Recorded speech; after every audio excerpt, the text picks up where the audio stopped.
আসসালামু আলাইকুম সবাইকে, ওয়েলকাম টু রাজীবস।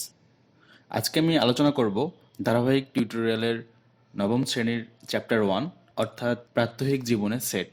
এই অভিজ্ঞতায় আমরা শিখতে পারবো সেটের ধারণা অর্থাৎ সেট কি, সেটের প্রকারভেদ, সেট কত প্রকার, সেটের অপারেশন অর্থাৎ কোন কোন অপারেশন সিম্বল দিয়ে সেটকে প্রকাশ করা হয়, ভেন চিত্র, কার্তেশীয় গুণজ এবং সেটের প্রয়োগ। আমরা সেট শিখে আসলে কোথায় প্রয়োগ করব। আমরা ধরে নেই এটি একটি মৌমাছির সেট এবং অপরপক্ষে এটি একটি পিঁপড়ার সেট।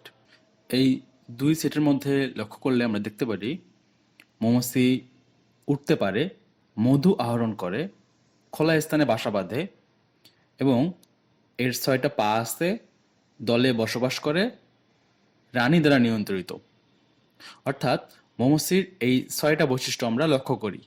অন্যদিকে পিঁপড়ারও 6টা পা আছে, দলে বসবাস করে, রানী দ্বারা নিয়ন্ত্রিত, হেঁটে চলাফেরা করে, শিকারী প্রাণী এবং এটি গর্তে বাসা বাঁধে।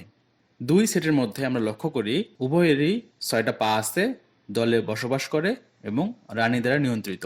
এই কমন বিষয়গুলো মিলে আমরা একটি সেট গঠন করতে পারি যেখানে উভয়েরই 6টা পা আছে, দলে বসবাস করে এবং রানী দ্বারা নিয়ন্ত্রিত। অন্যদিকে আমরা দেখতে পারি একজন টিচার সেট সম্পর্কে আলোচনা করছেন, যেখানে ধরি এটি একটি দলগত ক্রীড়া এবং এটিকে আমরা এ দ্বারা ডিফাইন করি।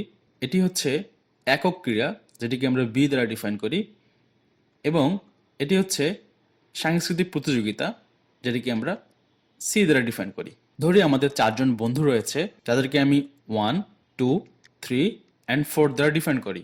দেখা যাচ্ছে 4 নম্বর ফ্রেন্ড দলগত ক্রীড়া, একক ক্রীড়া এবং সাংস্কৃতিক প্রতিযোগিতা 3 জায়গাতেই রয়েছে, অর্থাৎ 4 নম্বর ফ্রেন্ড হচ্ছে আমাদের কমন ফ্রেন্ড যে সবগুলোতেই রয়েছে। অন্যদিকে শুধুমাত্র দলগত ক্রীড়া এবং একক ক্রীড়াতে রয়েছে 1, 2 দ্বারা বোঝানো হয়েছে দলগত ক্রীড়া এবং সাংস্কৃতিক প্রতিযোগিতা এবং 3 দ্বারা বোঝানো হয়েছে একক ক্রীড়া এবং সাংস্কৃতিক প্রতিযোগিতা।